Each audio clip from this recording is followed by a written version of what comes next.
aku Bagas Daluaji. Halo, aku Aisyah Walia Safitri. Halo, aku Miselia Putri Maharani. Halo, namaku Muhammad Fauzan Hidayat. Halo, aku Zevila Faizanur Khairunisa. Halo, perkenalkan, namaku Nabila Nurul Humairah. Halo, aku Eskil Bram Setiawan. Warahmatullahi wabarakatuh. Halo semuanya, perkenalkan, nama aku Muhammad Al-Furqan. Halo, aku Nawara Hikmah Aulia. Halo, perkenalkan aku Dewan Serwi Iriantini. Halo, aku Kamelia Sakinatus Soleha. Halo, aku Dian Permatasari. Halo, perkenalkan aku Zulfi Syaputra. Halo, aku Pramesti Kartika Siwiharsari. Halo, aku Adila Wardani. Halo, aku Torik Ren Pribadi. Kami dari suku Dani. Bahasa suku Dani termasuk keluarga bahasa Melansia dan bahasa Papua Tengah. Bahasa Dani terdiri dari 3 subkeluarga bahasa, yaitu 1. Subkeluarga Wano di Popondini. 2. Subkeluarga Dani Pusat yang terdiri atas logat Dani Barat dan logat Lembah Besar Dugawa. 3. Subkeluarga Galik dan Das.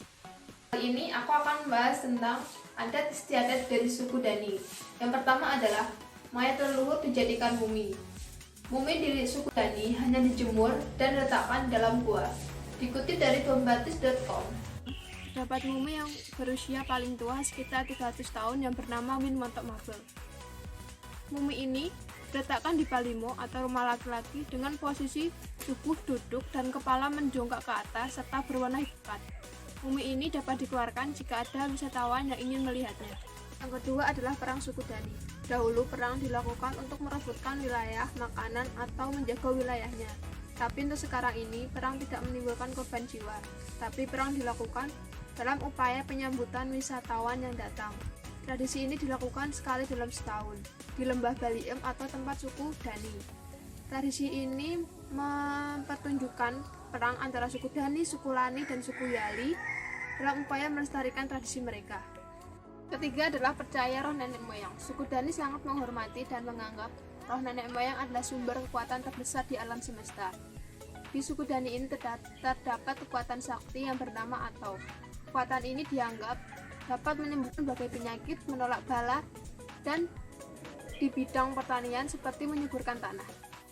Yang keempat yaitu tradisi potong jari atau biasa yang disebut dengan gigi panen.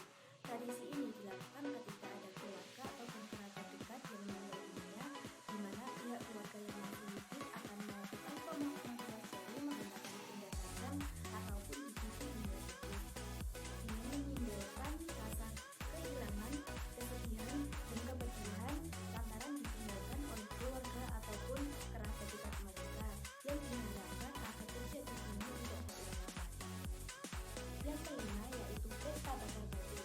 Masyarakat suku Dani sering mengadakan pesta untuk merayakan pernikahan, kelahiran, dan juga kemenangan perang dengan memasak batu dan umbi-umbian yang dimasukkan ke dalam sebuah lupa besar yang telah berisikan beberapa batu, di mana sumber panasnya berasal dari 2 buah batu yang digosokkan sehingga menimbulkan panas. Yang keenam yaitu sistem kekerabatan.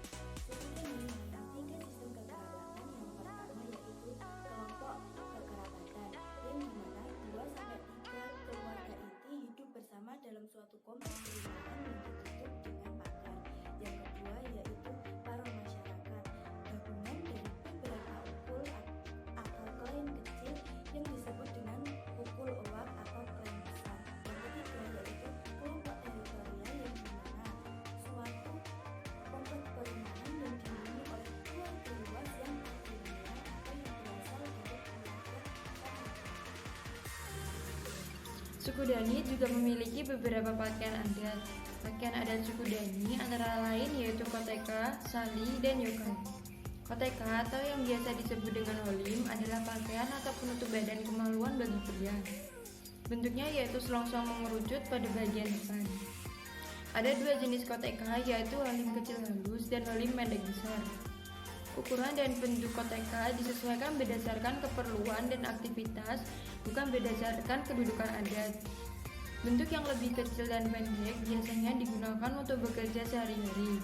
Sedangkan koteka yang berukuran panjang biasanya diberi gambar dan ujungnya diberi bulu-bulu. Koteka jenis tersebut biasanya digunakan untuk upacara adat. Cara mengenakan koteka adalah dengan cara mengaitkan ke pinggang dengan tali halus agar tidak mudah jatuh. Selain mengenakan koteka, laki-laki suku Dani biasanya mengenakan swesi tapi bulat dari bulu burung, siloki inon tapi dari bulu kuskus hitam, sekan, anyaman rotan pada lengan dan pergelangan tangan, walimo, hiasan dada semacam dasi terbuat dari anyaman kulit kayu, wamalik, aksesoris dari taring babi, walimoken, kulit kerang yang diikat pada dahi, cipat, kalung penangkal guna-guna. Terdapat dua jenis pakaian adat suku Dani yang dipakai oleh perempuan, yaitu sali dan yokal. Sali dikenakan oleh perempuan suku Dani yang belum menikah. Sali hanya mempunyai satu warna, yaitu coklat. Bentuknya seperti rok wanita biasa, tetapi terbuat dari daun sagu kering atau kulit kayu. Cara memakainya yaitu dengan melilitkan ke pinggang lalu diikat simpul. Sedangkan yokal dipakai oleh perempuan suku Dani yang sudah menikah. Warna yokal lebih mencolok seperti bata dan kemerahan. Cara memakainya yaitu dengan dililitkan secara melingkar ke pinggang hingga bagian paha. Yang paling populer adalah pemanfaatan sagu sebagai makanan khas suku Dani, yaitu papeda. Sebelum diolah, biasanya tepung sagu murni ini disimpan di dalam alat yang bernama tumang. Proses pembuatan papeda sangatlah sederhana. Tepung sagu yang diaduk-aduk sambil dituang air mendidih secara bertahap hingga terbentuk adonan yang menyerupai gulali dan siap dimakan. Rasanya yang tawar, papeda ini sangat cocok disajikan dengan ikan dan kuah kuning, atau biasa masyarakat menyajikannya dengan sayur ganemo. Sebagai makanan tradisional yang khas, papeda menyimpan riwayat sejarah. Masyarakat adat Papua begitu menghormati sagu lebih dari sekedar makanan lezat. Suku-suku di Papua mengenal mitologi sagu dengan kisah penjelmaan manusia. Warisan kuliner asal Papua dan Maluku yang satu ini memiliki berbagai manfaat yang berguna bagi kesehatan tubuh. Selain kaya serat, papeda juga rendah kolesterol dan bernutrisi. Masyarakat Maluku dan sekitarnya menilai selain merupakan bahan yang mudah ditemukan, cara mengolah sagu juga begitu mudah. Sehingga mereka lebih menyukai sagu sebagai bahan makanan pokok dibandingkan dengan beras. Ini adalah rumah adat Honai. Rumah adat ini memiliki beberapa ciri khas unik yang membuatnya berbeda dengan rumah adat yang ada di Indonesia lainnya. Yang membuatnya berbeda adalah rumah adat ini atapnya terbuat dari alang-alang. Rumah adat Honai adalah hunian yang dimiliki oleh salah satu suku asli Papua yang tinggal di wilayah pegunungan tengah Papua dengan ketinggian 1.800 meter di atas permukaan laut, yaitu suku Dani. Suku Dani ini tinggal di dalam sebuah lembah yang bernama Lembah Baliem. Di dalam suatu perkampungan akan terdiri dari beberapa silimo yang terpencar. Silimo sendiri merupakan sistem tempat tinggal yang dihuni oleh sekelompok keluarga. Rumah adat Honai ini katanya ada berbagai fungsi loh. Kira-kira apa aja ya? Yuk kita lihat bareng-bareng. Yang pertama, rumah adat Honai menyimpan umbi. Seperti rumah-rumah biasanya, rumah Honai ini tidak hanya untuk tempat tinggal saja loh, tapi juga digunakan untuk menyimpan makanan seperti umbi-umbian. Yang kedua, rumah adat Honai sebagai tempat pengasapan mumi. Suku Dani memang menjadi salah satu suku di Papua yang menjadikan jenazah sebagai mumi. Yang ketiga, ada rumah adat Honai yang dibuat khusus untuk laki-laki. Nama rumah Honai sendiri adalah nama khusus diberikan kepada hunian laki-laki dewasa dan anak laki-laki yang beranjak dewasa. Honai laki-laki ini bangunannya lebih besar dibandingkan bangunannya. Terus di mana para ibu dan anak mereka tinggal di Honai perempuan yang disebut dengan Ebe. Di bangunan saat ini para anak perempuan diajarkan oleh ibu mereka untuk mengurus rumah tangga.